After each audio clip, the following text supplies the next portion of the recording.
pues ya había como mucha influencia de ideologías comunistas, socialistas, anarquistas, ¿no? Como ese tipo de ideologías, pero estaban nada más entre los estudiantes, o sea, era algo que se leía, pero no pasaba más. Entonces hubo un evento en la UNAM. CEU es una escuela muy bonita y muy grande. O sea, se cuenta que de aquí es como 20 javerianas. O sea, es enorme. De hecho, dice ciudad universitaria. Y para llegar, o sea, hay camiones especiales para venir. Y ahí están todas las facultades: ingeniería, sociales, medicina, todas. Muy bonita CEU. Hay museos adentro, está muy padre. Entonces hubo un partido en el Politécnico, que es también una universidad pública, pero no es de la UNAM. Hubo un partido en el Politécnico y no sé quiénes ganaron, que se pelearon. Se pelearon los estudiantes en el partido de fútbol y la policía entró al estadio. Lo cual en México, no sé aquí, pero en México es impensable que la policía o el ejército entre a instalaciones educativas porque las universidades son autónomas. Entonces, y era un pleito nada más de estudiantes. Entonces, como la policía entra ahí y golpea a unos chicos, los estudiantes se enojan y empiezan las protestas.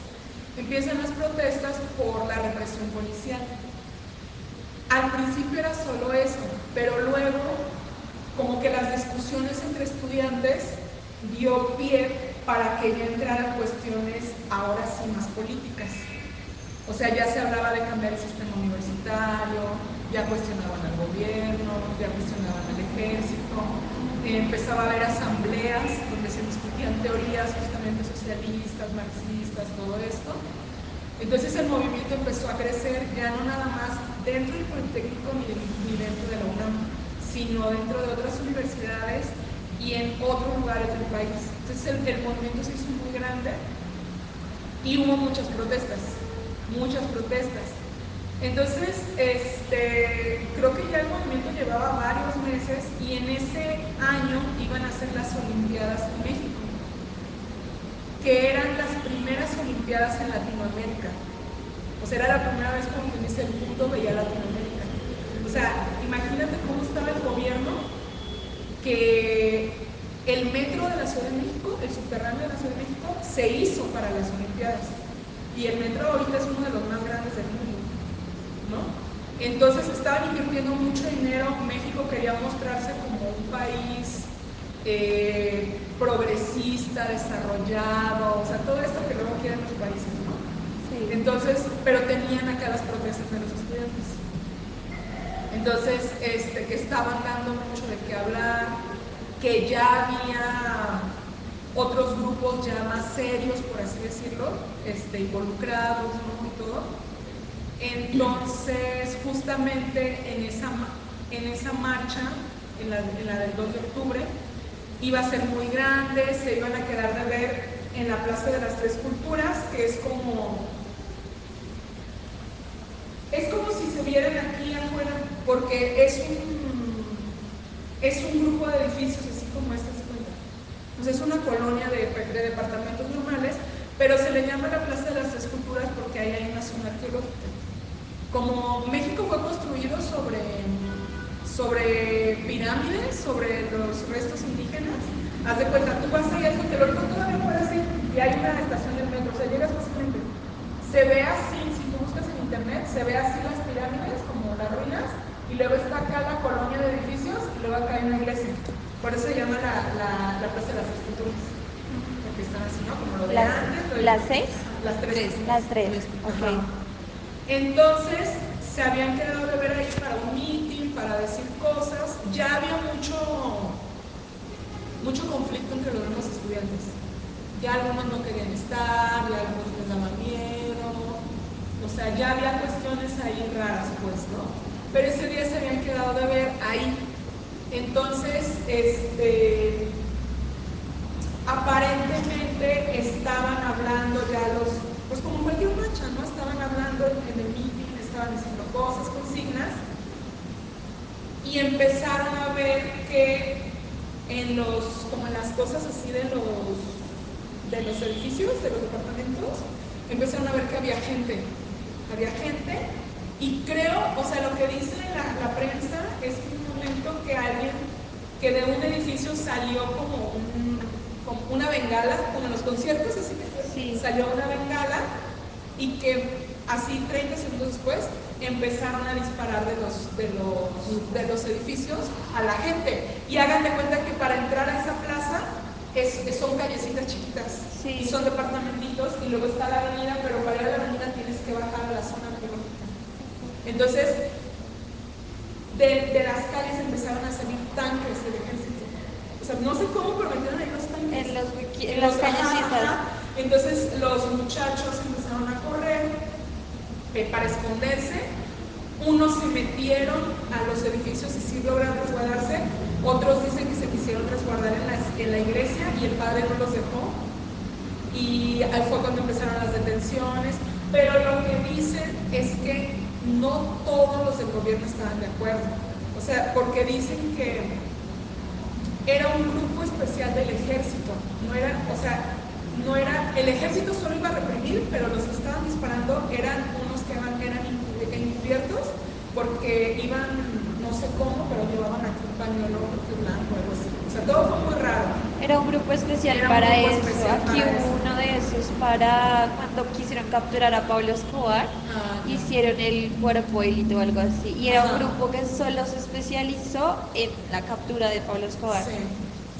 Y entonces fue cuando empezaron la matanza y, o sea, de hecho hay una película que fue censurada en México, que está en YouTube, se llama Rojo Amanecer, que está inspirada en ese libro, de hecho, y en otros relatos.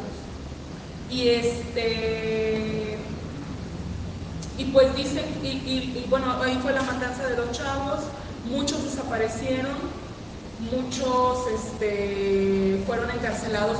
O sea, ahí fue donde se encarceló a González de Alba, justamente. Adiós. Ahí fue cuando se encarceló a González de Alba.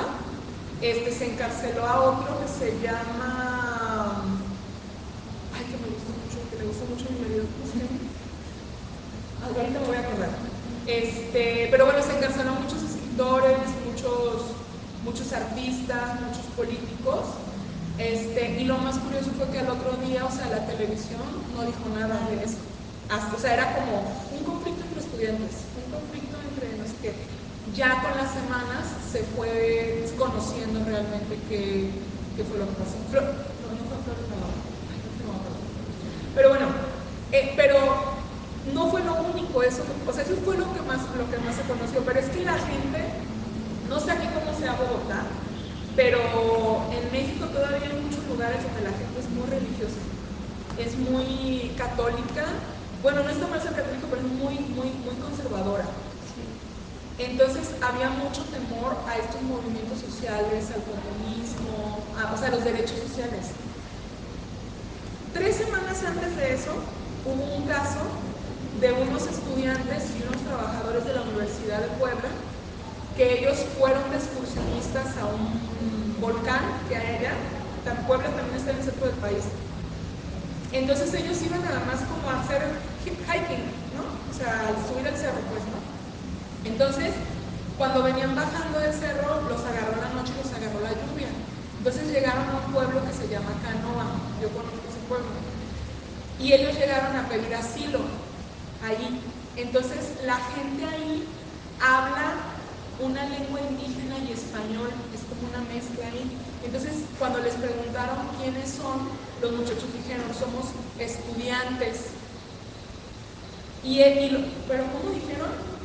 Bueno, dijeron algo, pero los del pueblo les entendieron que eran comunistas. Entonces empezaron a decir, ya llegaron los comunistas, nos van a quitar nuestras tierras, el gobierno se va a quedar nuestras tierras. Entonces fueron con el padre y le dijeron al padre, ya llegaron los comunistas y no sé qué. Entonces el padre de la iglesia empezó a llamar a todo el pueblo, ya llegaron, y el comunismo es el diablo, y no sé qué. Entonces la gente se empezó a remolinar ahí en la iglesia y agarraron antorchas y lincharon a los muchachos. O sea, a uno lo quemaron vivo y a otro le cortaron unos dedos y otro alcanzó a huir. Imagínense cómo estuvo que el ejército tuvo que llegar al pueblo. apaciguar el pueblo. Y eso fue 2 o 3 semanas antes de lo de la matanza. O sea, la gente, o sea, había como mucho, así como hoy, ya ven que hoy hay como mucho conflicto contra el feminismo, ¿no? Sí. Que si el feminismo es bueno, que malo, y que las feministas, hagan de cuenta que en ese tiempo había mucho miedo con los movimientos sociales. O sea que en ese momento, digamos que tú dices que encarcelaron a varios escritores, era porque estos escritores también eran como a defender movimientos sociales y todo esto. Sí, pero luego México era un país, ¿cómo se le dice esto? ¿Capitalista? Creo que se le dice. Pues todos son capitalistas, o sea. Bueno, lo opuesto al comunismo. Sí. ¿Sí es capitalismo? No. Liberalismo. ¿Liberales? Liberales sí, como es que conservadores sí, no. Eso es aquí en Bogotá, ¿no? Espérame.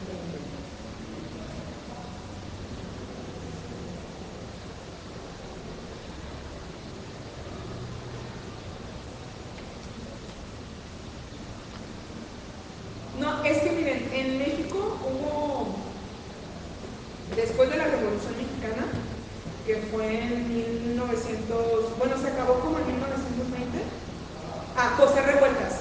A José Revueltas fue al que se le echó la culpa del movimiento del 68, que él era un escritor también mexicano. Pero les decía, en México, después de la Revolución Mexicana, como en 1920, se creó un partido que era el Partido Revolucionario Institucional, que ese partido en realidad viene corriendo, o sea, sí viene de cuestiones socialistas, porque reconoce los derechos de los trabajadores, de los campesinos, de los obreros, pero el tema siempre fue la corrupción, porque ese partido político gobernó en México durante 70 años. O sea, estuvo de 1928 hasta el año 2000, ganó el PRI. O sea, ideológicamente tenía valores padres, pues, buenos, pero en realidad era de pura gente rica, que siempre ganaba y todo eso. Entonces, había otro partido que era el PAN, y el PAN ganó en el 2000, que es como toda esta gente católica, conservadora, ¿no? Y bueno, ahorita hay una alternancia entre partidos políticos, o sea, pero ese partido político, por eso decía Mario Vargas Llosa, bueno, ya me cae mal Mario Vargas Llosa, me caía bien, pero que en México no hubo dictadura, como aquí en Colombia sí hubo dictadura, ¿verdad? No. En Argentina sí hubo dictadura. En Argentina sí. En Chile. Decía que en México hubo una dictadura aceptada, porque el mismo partido gobernó los 70 años. Sí. O sea, nosotros votábamos por ese partido. Sí. Ajá. Sí, recuerdo eso. Sí. O sea que, bueno, sí, porque ahí la pregunta es ¿por qué relacionaban a los estudiantes con comunistas? Tú dices que es porque ellos iniciaron el partido, pero lo iniciaron fue porque este ejército se metió en la universidad. Pero ahí como, ¿qué relación tendría? Es que las ideologías comunistas y socialistas estaban en voz de los jóvenes como ahora está el feminismo, los derechos de la diversidad sexual. Sí, o sea, y era más como el derecho o sea, que era con que iniciaron peleando realmente. En realidad empezaron peleando por derechos estudiantiles, era el origen. Ya después se iban a cuestionar el gobierno, a agrandar. Ya después a agrandar, pero en realidad sí era un tema de estudiantes. Okay. Y si te pones a buscar, hubo movimiento estudiantil en Francia, hubo movimiento estudiantil en Estados Unidos, en Alemania, en esos años, como ahora, pues, que el movimiento feminista es mundial, pues, sí, ¿no? O sea, era lo mismo, perdón, en esa época. Sí. Pero hay te digo, ve la película, se llama Rojo Amanecer, está en YouTube. La voy a ver, sí. Y fue censurada por muchos años en México. Y luego se rescató, pero esa película toma cosas de lo de Elena Poniatowska y de otras cosas de Luis González de Alba. Luis González de Alba, él murió muy enojado pasado con los movimientos sociales mexicanos, porque decía que habían traicionado a la gente, incluso hasta el movimiento del 68. Porque luego, después del movimiento 68, muchos se metieron a trabajar al PRI, o sea, al gobierno, que era como, ¿cómo traicionar al sí. movimiento? O sea, después de lo que pasó esa noche. Exactamente, sí. Sí, sí, sí. Ah, ok. Sí. Buenas tardes. Gracias. Buenas tardes. Te amo mucho, chicas.